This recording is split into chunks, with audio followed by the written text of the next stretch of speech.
از بچه‌ای شدی خواستنی ترین فرد زندگی، تو عاشق منی، ما همه بدیم با یه دندگی. وقتی فکر کربلاتم آرامش بخشه، میرم تو خیال سغنه تا حالم بچه. از بچه ای شدی خواستنی ترین فرد زندگی، تو عاشق منی، با همه بدیم با یه دندگی. این حسم به تو به حرم تو دارم ازدی، من عاشق تو هم ای امام حسین جان بچگی.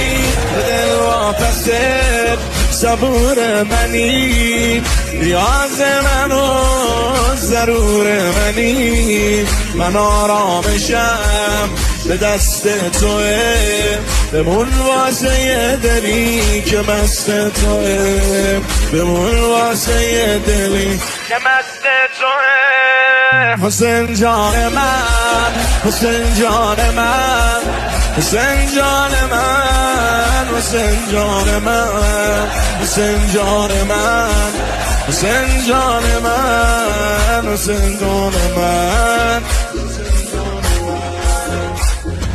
وقتی فکر کربلاتم آرامش دارم، معلومه چقدر کنارت آسایش دارم.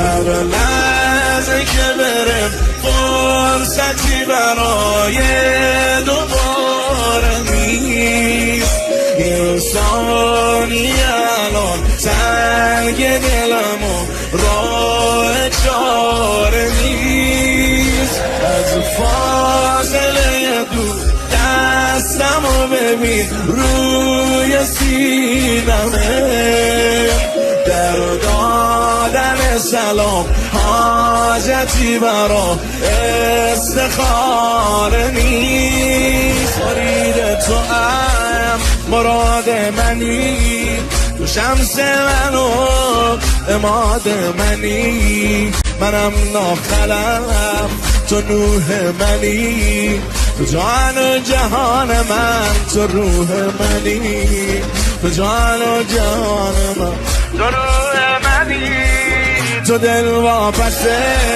صبور منی، نیاز من و ضرور منی، من آرامشم به دست توه، بمون واسه یه دلی که مست توه، بمون واسه یه دلی که مست توه.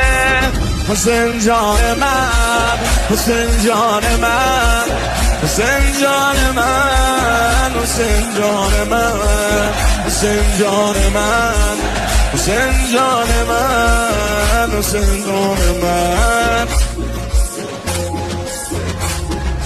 وقتی فکر کربلاتم آرامش میده، یعنی گنبد طلاییت نور امیده. این حرفی که میگم هر کلمش غیره حقیقته، حرفای دلمه فکر نکنی پندم نصیحته. دنیا رو که بگردی میرسی آخر به حرف من، حتی یه نمه عشقای غم ارباب غنیمته. گرفتار شهر گرفتارمه، دوستم داره و طرف دارمه، دوچار شدن دوچار منه. من هر جا برم آقام کنار منه. من هر جا برم آقام کنار منه. مرید تو مراد منی، شمس منو اماد منی. منم ناخلم تو نوح منی، تو جان و جهان من تو روح منی. تو جان و جهان من تو روح منی.